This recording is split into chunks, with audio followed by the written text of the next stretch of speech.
नमस्कार, देश की बात में स्वागत है आपका। मैं हूं ताबिश हुसैन।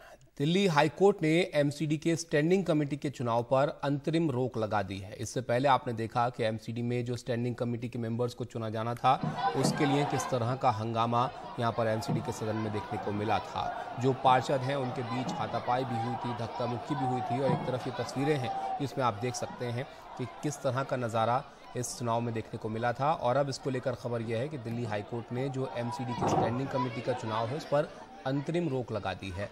दिल्ली हाईकोर्ट ने एलजी, मेयर और नगर निगम को नोटिस भेजकर जवाब भी मांगा है। दिल्ली हाईकोर्ट ने मेयर शैली ओबरॉय को निर्देश दिया कि वो बैलेट पेपर, सीसीटीवी और दूसरे सामान को संभाल कर रखें।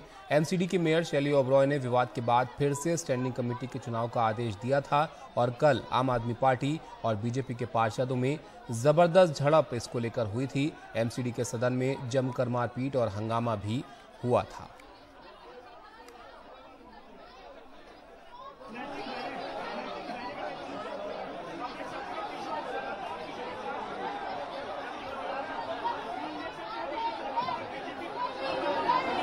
ऑर्डर को मैं अपनी जीत ही मानूंगी, क्योंकि री इलेक्शन को स्टे लगा दिया गया है तो हमारी जीत ही हुई है।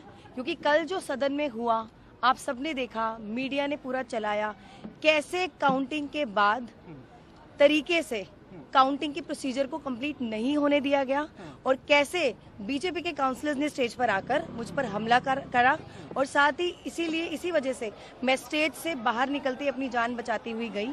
तो बहुत ही शर्मनाक और दुर्भाग्यपूर्ण घटना कल हुई। तो मैं कहूंगी आज का दिन हमारे लिए बहुत अच्छा रहा। कल जिस तरह से आपके सामने पूरा इलेक्शन शांति से कंडक्ट हुआ था, काउंटिंग भी बिल्कुल शांति से हुई थी, मेयर के सुपरविजन में हुई थी और जो उनका असिस्ट करने वाला स्टाफ है उसने एक एक वोट को काउंट करके उनको रिपोर्ट दे दी थी। रिपोर्ट मिलने के बाद जिस तरह से मेयर मैम ने इलेक्शन के रिजल्ट को होल्ड कर लिया और उन्होंने नए इलेक्शन को डिक्लेयर किया, आज उसी अपील को लेकर आए थे। और वही बात आज ऑनरेबल कोर्ट की तरफ से कही गई है कि जब तक आपने पिछला इलेक्शन का रिजल्ट डिक्लेयर नहीं किया तो आपको नया करने का कोई राइट नहीं है, आपको पिछले इलेक्शन का रिजल्ट डिक्लेयर करना चाहिए।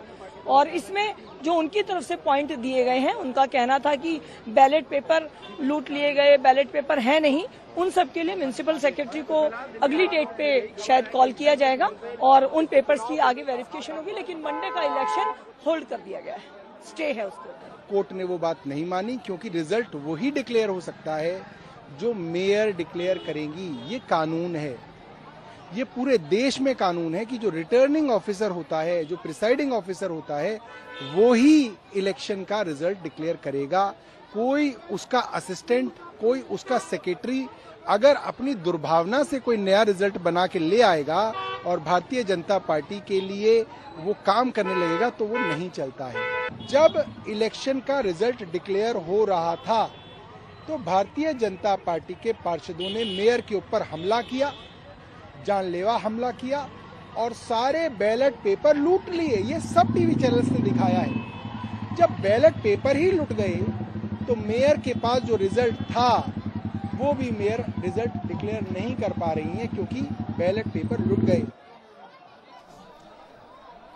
तो अब इस मामले में जो है दिल्ली हाई कोर्ट ने एमसीडी का जो स्टैंडिंग कमेटी का चुनाव था उस पर अंतरिम रोक लगा दी है। और ये पूरा मामला किस तरह से हुआ है, क्या क्या चीज़ें इसमें रही हैं, इस पर विस्तार से जानकारी हमारे सहयोगी रविशेषन शुक्ला दे रहे हैं। स्टैंडिंग कमेटी के चुनाव में एक मत को अवैध करने के मामले को लेकर जो बीजेपी की दो पार्षद हैं वो दिल्ली हाईकोर्ट गए थी और दिल्ली हाईकोर्ट ने आज दोबारा मेयर ने जो 27 तारीख को स्टैंडिंग कमेटी के चुनाव की घोषणा की थी उस पर अब स्टे लगा दिया है, यानी उस पर अंतरिम रोक लगा दिया है। साथ में दिल्ली हाईकोर्ट ने नगर निगम, मेयर और उपराज्यपाल को नोटिस देकर जवाब भी मांगा है।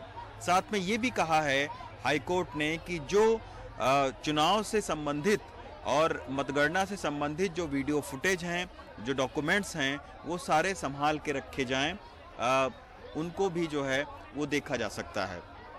तो ये एक बहुत ही बड़ा डेवलपमेंट है क्योंकि स्टैंडिंग कमेटी के चुनाव में हमने देखा था कि शुक्रवार को किस तरीके से हाथापाई हुई। दोनों ही पार्टियां, आम आदमी पार्टी और बीजेपी, एक दूसरे पर मारपीट का आरोप लगाती रहीं। एक दूसरे पर चुनाव को प्रभावित करने का आरोप लगाती रहीं। अब चूंकि इस स्टैंडिंग कमेटी की चुनाव में एक वोट जो है वो अवैध करार दे दिया गया था, लेकिन वो एक वोट बहुत ही महत्वपूर्ण है, क्योंकि उस एक वोट से हो सकता है आगे स्टैंडिंग कमेटी के चेयरमैन के चुनाव का फैसला हो। तो यही वजह है कि उस एक वोट के चलते लड़ाई झगड़े करने से लेकर दोनों ही पार्टियां पुलिस कमिश्नर तक मिलने और इसके बाद में हाईकोर्ट का दरवाजा खटखटाने तक का जो प्रयास है वो कर रही हैं। अभी जो हाईकोर्ट का जो एक अंतरिम आदेश आया है कि इस पर रोक लगाई जाए चुनाव पर, उस पर भी दोनों ही पार्टियां खुशी का इजहार कर रही हैं। आम आदमी पार्टी ने कहा ये हमारी जीत है, बीजेपी के लोग कह रहे हैं ये हमारी जीत है। दोनों ही पार्टियों के तर्क क्या हैं? आम आदमी पार्टी ने एक जो वोट है जो मेयर ने अवैध करार दिया, उस पे उनका कहना है कि जो सीरियल है वो जैसे 2 नंबर जो वरीयता होती है, वो 2 नंबर की वरीयता 2 प्रत्याशियों को दे दी गई है। तो उनका ये कहना है कि इस बिना पर इसको अवैध ठहराया जाता है। जबकि बीजेपी का ये कहना है कि चूंकि जो वोट होते हैं, जो मतदान होता है वो वरीयता के आधार पर होता है, यानी 1, 2, 3 नंबर देने होते हैं। तो अगर 2 नंबर दिया है उनके प्रत्याशी को तो ये गलत नहीं है, उसकी वरीयता को उसमें जोड़ा जाए। तो ये दोनों ही पक्षों के अलग अलग अपने अपने तर्क हैं। किसके तर्क में कितना दम है ये जब कोर्ट फैसला सुनाएगी तभी पता चल पाएगा। लेकिन फिलहाल 27 फरवरी को जो स्टैंडिंग कमेटी के दोबारा चुनाव होने वाले थे उस पर अब अंतरिम रोक लगा दी गई है। दिल्ली से रवीश रंजन शुक्ला, एनडीटीवी इंडिया। पश्चिम बंगाल के कूच बिहार में केंद्रीय मंत्री निशित प्रामाणिक के काफिले पर पथराव हुआ है। प्रदर्शनकारियों ने जबरदस्त हंगामा किया है और तोड़फोड़ और काले झंडे भी दिखाए हैं। हालात पर काबू पाने के लिए पुलिस को आंसू गैस के गोले यहां पर दागने पड़े। केंद्रीय मंत्री निशित प्रामाणिक ने टीएमसी समर्थकों पर हमले का आरोप लगाया।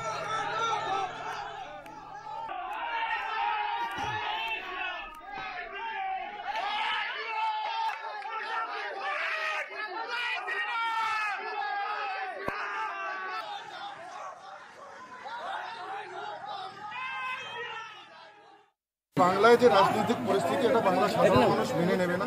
এই রাজনৈতিক পরিস্থিতি যদি চলতে থাকে তাহলে বাংলার যে গণতান্ত্রিক অবস্থা সেটা কিন্তু একেবারে কোলাপস। আপনার গাড়িতেও হামলা হয়েছে, গাড়ি ভেঙে গেছে, কাজ ভাঙুক না, বাংলা সাধারণ মানুষ দেখছে তো কি হচ্ছে। আপনি তো পুলিশকে জানিয়ে এসেছিলেন এখানে পুরো পূর্ব নির্বাচিত। নিশ্চিতভাবে পুলিশি ব্যারিকেড আপনারা দেখুন, যারা পাথর ছুটছে তাদেরকে সেভ করা হচ্ছে, যারা বোমা ছুটছে তাদেরকে সেভ করা হচ্ছে।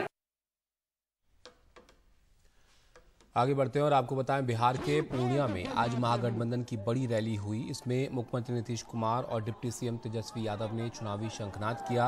महागठबंधन की रैली में निशाने पर केंद्र सरकार रही। लंबे अरसे बाद आरजेडी अध्यक्ष लालू यादव ने भी वीडियो कॉन्फ्रेंसिंग के जरिए रैली को संबोधित कर बीजेपी पर निशाना साधा।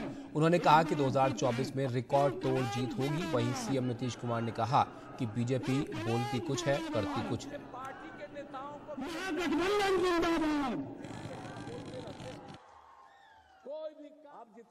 एक रहिए, एकजुट रहिए और कोई भी आपको तोड़ नहीं सकता है जब तक हम लोग एक हैं।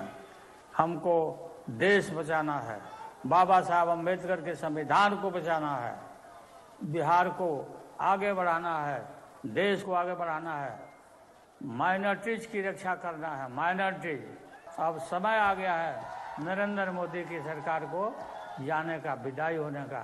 ये पक्का है, ये बिहार का ये आह्वान है, ये महागठबंधन का ऐलान है और ये संकल्प लेकर के आप सभी वहाँ से जाइए। भिन्न भिन्न रूप में लोग आएगा, आपको बहकाएगा और उसको पहचानना है और एकजुट होना है और सेकुलर ताकतों को एकजुट होकर के पूरी देश की रक्षा में लग जाना है। ये भाजपा के लोग लीडर नहीं है, भाजपा में कोई लीडर नहीं, सब डीलर हो चुका है।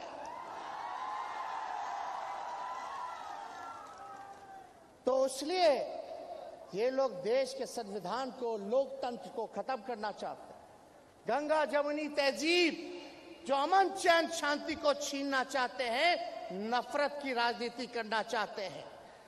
आज के दौर में जो बीजेपी के खिलाफ बोलता है वहां छापे पड़ते हैं।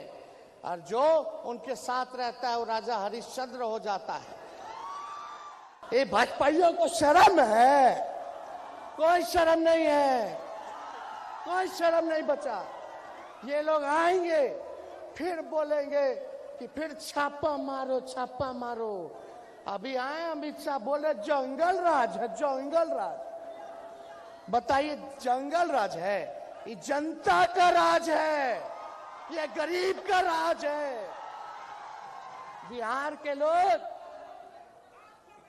हम अमित शाह जी को बता देना चाहते हैं, बिहार के लोग बिकाऊ नहीं है। भले ही गरीब हैं, लेकिन बिहार के लोग बिकाऊ नहीं, बिहार के लोग टिकाऊ है, टिकाऊ।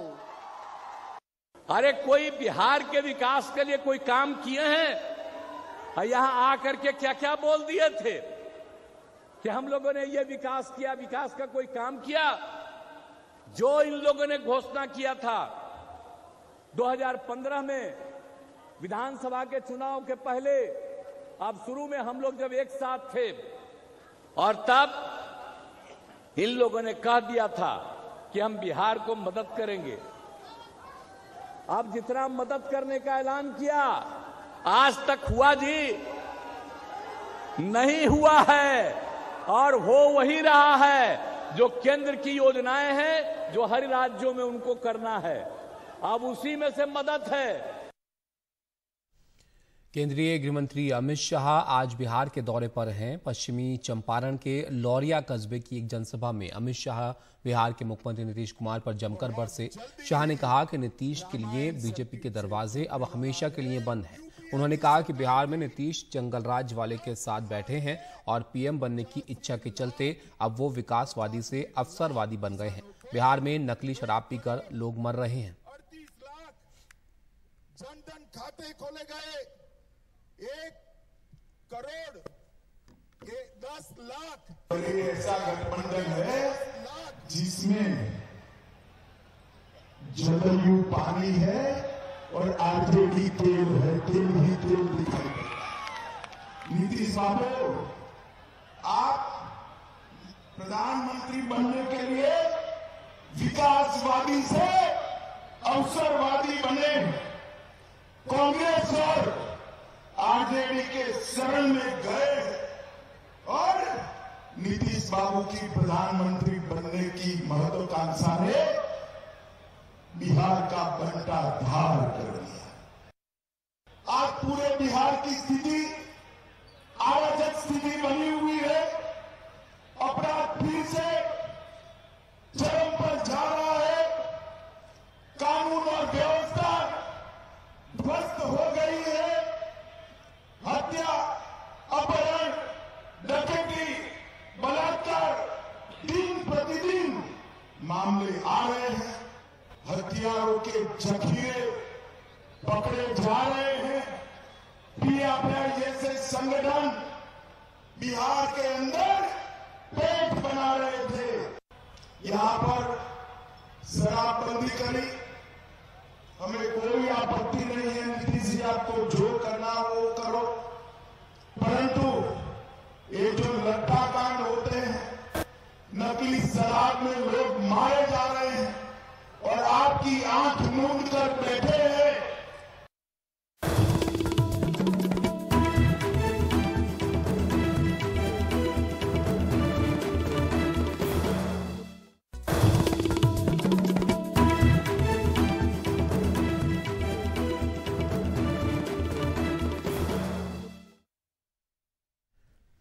रायपुर में आज कांग्रेस महाधिवेशन के दूसरे दिन कांग्रेस अध्यक्ष मल्लिकार्जुन खड़गे और सोनिया गांधी ने केंद्र सरकार को जमकर घेरा। सोनिया गांधी ने कहा कि आज सरकारी संस्थाओं का दुरुपयोग हो रहा है।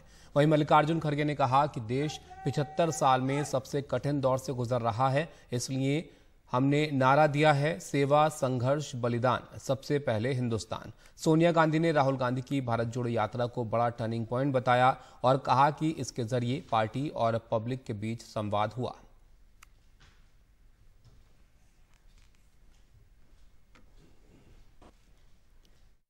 Prime Minister Modi and the BJP RSS regime has relentlessly captured and subverted every single institution. It ruthlessly silenced any voice of opposition.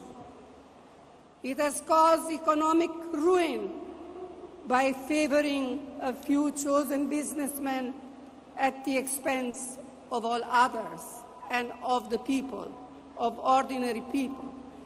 And most distressingly, it fuels the fires of fear and hatred against fellow Indians. 75 वर्ष में आज देश सबसे कठिन चुनौतियों से गुजर रहा है। सत्ता में बैठे लोगों ने देश की जनता के अधिकारों और भारत के मूल्यों पर हमला बोल रखा है। इसीलिए आज एक नए आंदोलन के शुरुआत की जरूरत है। हर कांग्रेस को, हर देशवासी को आगे बढ़कर, उठकर संकल्प लेकर ये कहना होगा, सेवा, संघर्ष और बलिदान, सबसे पहले हिंदुस्तान। रायपुर से ज्यादा जानकारी दे रहे हैं हमारे मैनेजिंग एडिटर मनोरंजन भारती। रायपुर अधिवेशन से वैसे तो कई तरह के कांग्रेस के लिए खबरें हैं, लेकिन सबसे बड़ी खबर जो फिलहाल बनती नजर आ रही है वो सोनिया गांधी के एक भाषण के एक लाइन से है। इसके कई मतलब निकाले जा रहे हैं। सोनिया गांधी ने अपने भाषण में कहा कि my inning ended with Bharat जोड़ो यात्रा।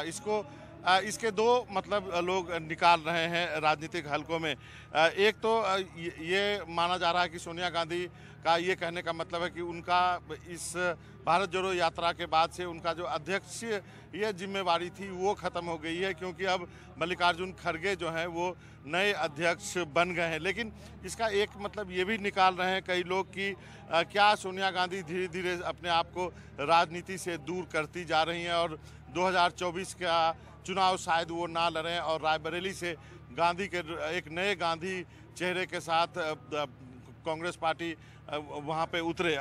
और इसी से जुड़ी एक खबर ये भी है कि कांग्रेस वर्किंग कमेटी में अब सदस्यों की संख्या जो है 35 कर दी गई है।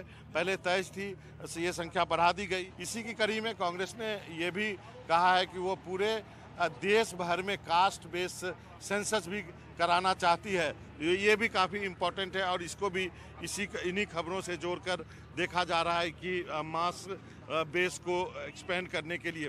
साथ ही कांग्रेस ने जो पॉलिटिकल रिजोल्यूशन जो हमें हाथ लगा है उसमें कहा है कि कांग्रेस जो है अपने लाइक माइंडेड पार्टीज यानी 14 पॉलिटिकल पार्टीज के साथ मिलकर के ईवीएम से कैसे चुनाव हो और या उस पर जो उनके कुछ शंकाएं हैं ईवीएम को लेकर के उस पर वो इलेक्शन कमीशन से जवाब चाहती हैं और यदि वो इलेक्शन कमीशन के जवाब से संतुष्ट नहीं है तो वो इस पर जो है कोर्ट भी कांग्रेस पार्टी जाएगी। तो ईवीएम को लेकर के ये बड़ा एक कांग्रेस के राजनीतिक प्रस्ताव में ये लिखा गया। दूसरा कांग्रेस के राजनीतिक प्रस्ताव में है कि कांग्रेस जो है will pass a new law to prevent and punish hate crime. ये जो हेट क्राइम होते हैं, जो उत्तेजित भाषण दिए जाते हैं और उसके बाद जो अपराध होते हैं उसको लेकर एक खाई जो बांटी जाती है समाज में धर्म के नाम पे या किसी और चीज़ के बहाने,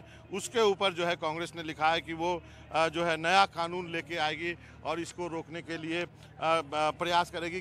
कांग्रेस ने कहा है कि वो आने वाले दिनों में एक जो है सबसे बड़ा जो है वो लार्जेस्ट एवर मास कॉन्टैक्ट प्रोग्राम लाएगी 2024 के पहले। तो निश्चित रूप से कांग्रेस को मालूम है कि 2023 काफ़ी महत्वपूर्ण है। आधा दर्जन राज्यों में चुनाव होने हैं, छत्तीसगढ़ में भी चुनाव है, मध्य प्रदेश में भी चुनाव है, राजस्थान में भी चुनाव है, तेलंगाना में भी चुनाव है। तो इन सब चीज़ों को लेकर के कांग्रेस काफ़ी महत्वपूर्ण है और उम्मीद की जानी चाहिए कि जो पॉलिटिकल प्रस्ताव पारित होगा उसमें जो कांग्रेस का घटक दलों के साथ किस ढंग से रिश्ता होगा और कैसे सभी पॉलिटिकल पार्टीज़ को, अपोजिशन की पार्टीज़ को साथ लेकर के कांग्रेस चलेगी, उस पर एक दिशा निर्देश मिलने की संभावना है। आगे जो है देखना पड़ेगा कि जो पॉलिटिकल अलायंस पे कांग्रेस क्या कहती है। कैमरामैन अशोक महाले के साथ मनोरंजन भारती, एनडीटीवी इंडिया के लिए।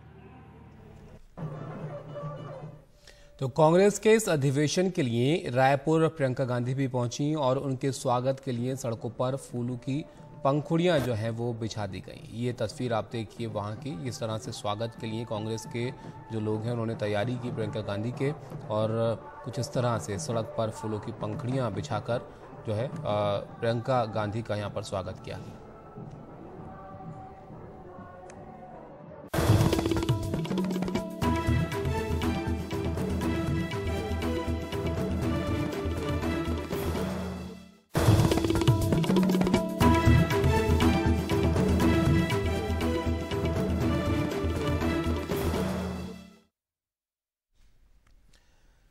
बीएसपी विधायक राजू पाल की हत्या के मामले के मुख्य गवाह उमेश पाल की हत्या के मामले में बड़ी खबर आई है। यहां पर वारदात में शामिल 2 से 3 शूटर्स की पहचान हुई है।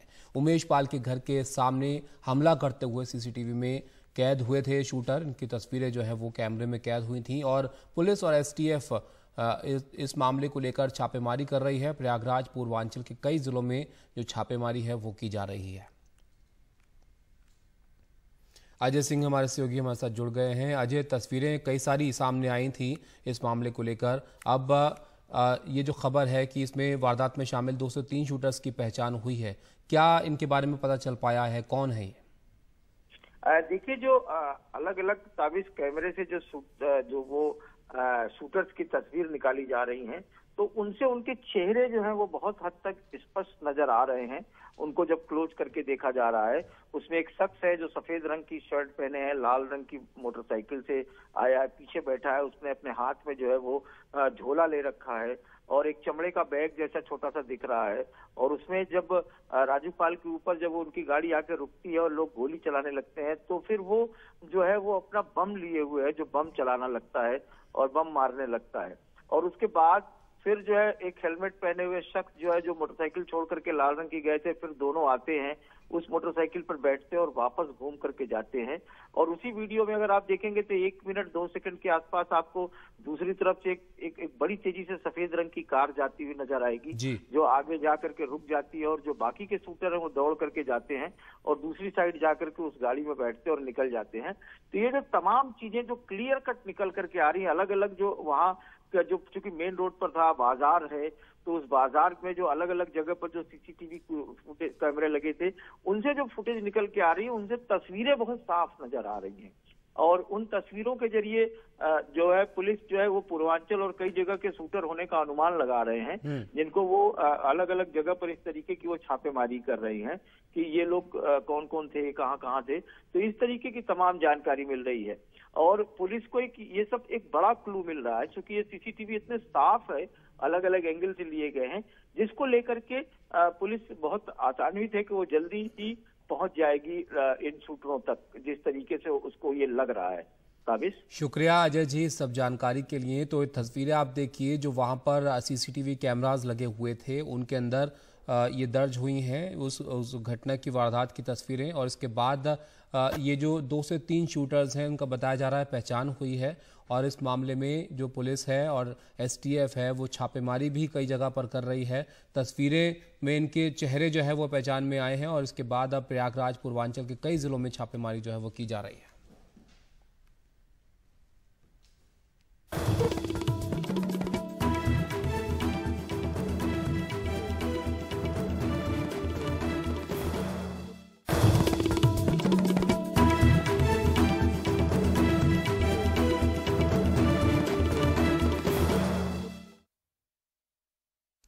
मुंबई की नई कोस्टल रोड का काम 70% पूरा हो चुका है। 12,500 करोड़ रुपए की लागत से बन रही मुंबई कोस्टल रोड का पहला चरण 10.5 किलोमीटर का है, जो मरीन ड्राइव से वर्ली तक का है और बीएमसी के मुताबिक नवंबर 2023 तक इसका काम पूरा कर लिया जाएगा। तो कैसा होगा कोस्टल रोड का सफर और क्या क्या सुविधाएं यहां पर होंगी, एनडीटीवी संवाददाता सुनील सिंह की ग्राउंड रिपोर्ट आप देखिए।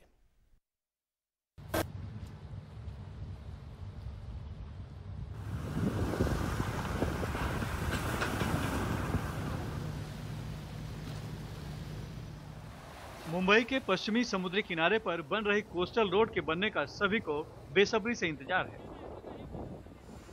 इस रोड के बन जाने के बाद मरीन ड्राइव से वर्ली तक का सफर सिर्फ 8 मिनट में पूरा होगा। वो भी बिना किसी टोल के। मुंबई की नई पहचान बनने जा रहे कोस्टल रोड का सपना तेजी से आकार ले रहा है।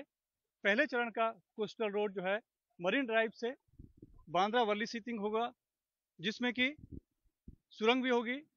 इस तरह के समुद्र किनारे पाटे जाएंगे, उस पर सड़क होगी और समुद्र पे पुल भी होगा। मरीन ड्राइव से प्रियदर्शनी पार्क तक का सफर सुरंग से तय करना होगा। इसके लिए 2-2 किलोमीटर की 2 सुरंगें होगी। एक पूरी खोदी जा चुकी है, जबकि दूसरी का काम जल्द ही पूरा होने वाला है। फिलहाल हम यहाँ पर प्रियदर्शनी पार्क में हैं और ये जो सुरंग है, ये सुरंग में सड़क जो है वो प्रियदर्शनी पार्क से होते हुए मरीन ड्राइव तक जाएगी, वहां जाएंगे। लिहाजा यहाँ से हम अंदर प्रवेश करेंगे तो इससे कुछ ही मिनटों में मरीन ड्राइव के पर पहुंच जाएंगे, यानी कि जो बीच में मलाबार हिल होगा, बाकी जो इलाके हैं उन सबको जमीन के अंदर से ही पार करते हुए निकल जाएंगे। इसमें 3 लेन्स है, 3 लेन में से 2 लेन जनरल ट्रैफिक के लिए रहेगा and 1 lane is reserve for ambulance and emergency services और बस सर्विस के लिए। एंड उसका जो डेप्थ आप कंसिडर करेंगे तो डेप्थ आप देखेंगे तो 10 मीटर से लेके 70 मीटर तक, अप्रोक्सीमेट 70 मीटर तक उसका डेप्थ है। जो मरीन मलबार हिल का जो जोन है वहाँ पे ज़्यादा डेप्थ उसका टनल का है, और जो हम लोग गिरगांव चौपाटी में या प्रियदर्शनी में जाएंगे तो वैसे वैसे उसका लेंथ जो डेप्थ है कम होता जाएगा। तो ये जो इंडिया का फर्स्ट सबसे बड़ा डाया का मतलब 12 मीटर का डाया उसका अप्रोक्सीमेट है, आउटर डाया है, एंड फिनिश्ड डाया जो है उसका 11 मीटर है।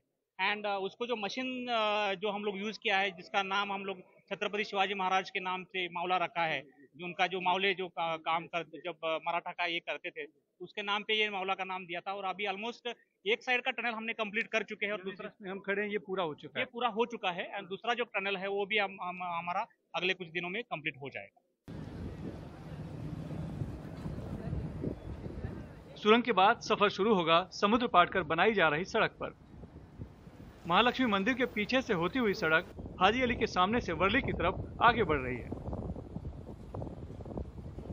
जो हम अब चल रहे हैं ये रिक्लेमेशन है, यानी कि समंदर को पाट कर ये जगह बनाई गई है हाजी अली से लग के, और ये बड़ा इंटरचेंज है, यानी कि जब भी कोस्टल रोड से कोई आएगा तो यहाँ से वो बांद्रा वर्ली सी लिंक तक जा सकता है, या फिर हाजी अली के पास उतर कर आगे महालक्ष्मी स्टेशन जाना है, या फिर कहीं और बाहर मुंबई में कहीं जाना है तो यहाँ से वो बदल सकता है। और इसके लिए बड़े इंटरचेंज बनाए गए हैं, डबल डेकर फ्लाईओवर हम कह सकते हैं कि ये बने हुए हैं, जो कि घूम कर बिना सिग्नल के यातायात एक तरफ चलता रहेगा, और जिसे सड़क बदलनी है, कोस्टल रोड पर आना है या कोस्टल रोड से बाहर जाना है, वो यहाँ के जरिए अपने आप को बदल सकता है। कोस्टल रोड पर कुल 3 इंटरचेंज हैं।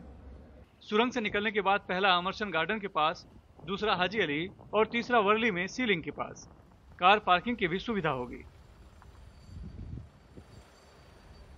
प्रियदर्शनी पार्क से लेके वर्ली तक ये जो हिस्सा बना हुआ है पूरा रिक्लेमेशन के ऊपर है। जो रिक्लेमेशन 111 हेक्टेयर है, जिसमें 3 इंटरचेंज है, जिसकी करीबन लंबाई है 6.5 किलोमीटर।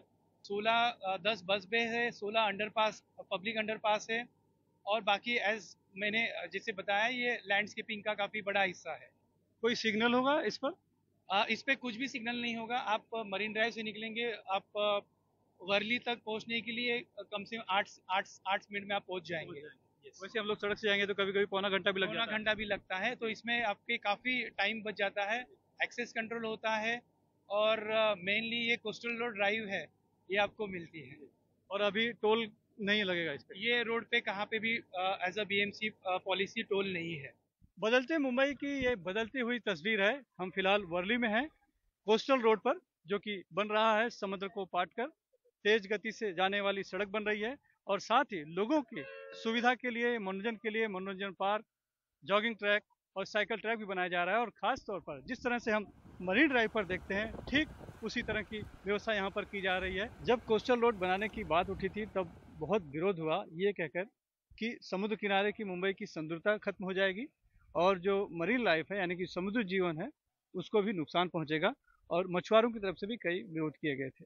लेकिन अब हम देख रहे हैं जब ये पूरी कोस्टल रोड प्रोजेक्ट आकार ले रहा है, तो पहले एक मरीन ड्राइव था, अब लग रहा है कि मुंबई में कई मरीन ड्राइव आ गए हैं। ये आर्मर रॉक्स इन्हें कहते हैं, इनका वजन है, इसका रेंज है 1.5 टन से 2 टन तक पर रॉक। सो इसको काफ़ी अच्छे तरीके से ग्रेडेशन करके सेग्रीगेट किया हुआ है और देन प्लेस किया हुआ है, और ये नेचुरली ऑकरिंग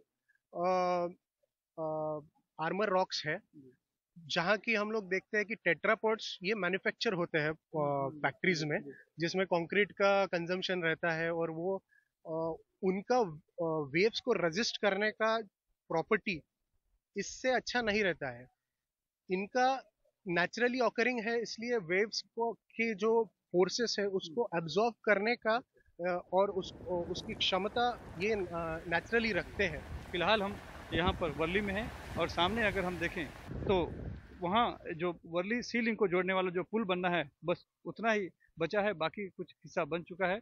और ये जो कोस्टल रोड है जो लगभग 10 किलोमीटर का है, तकरीबन 12,000 करोड़ की लागत से बन रहा है, जब पूरा हो जाएगा तो लोगों के यातायात में तकरीबन 70% समय बचेगा, 34% ईंधन की बचत होगी, और लोग मिनटों में ही फर्राटे के साथ अपनी कार में बैठकर यहाँ से मरीन ड्राइव जा सकेंगे या फिर मरीन ड्राइव से यहाँ वर्ली आ सकेंगे।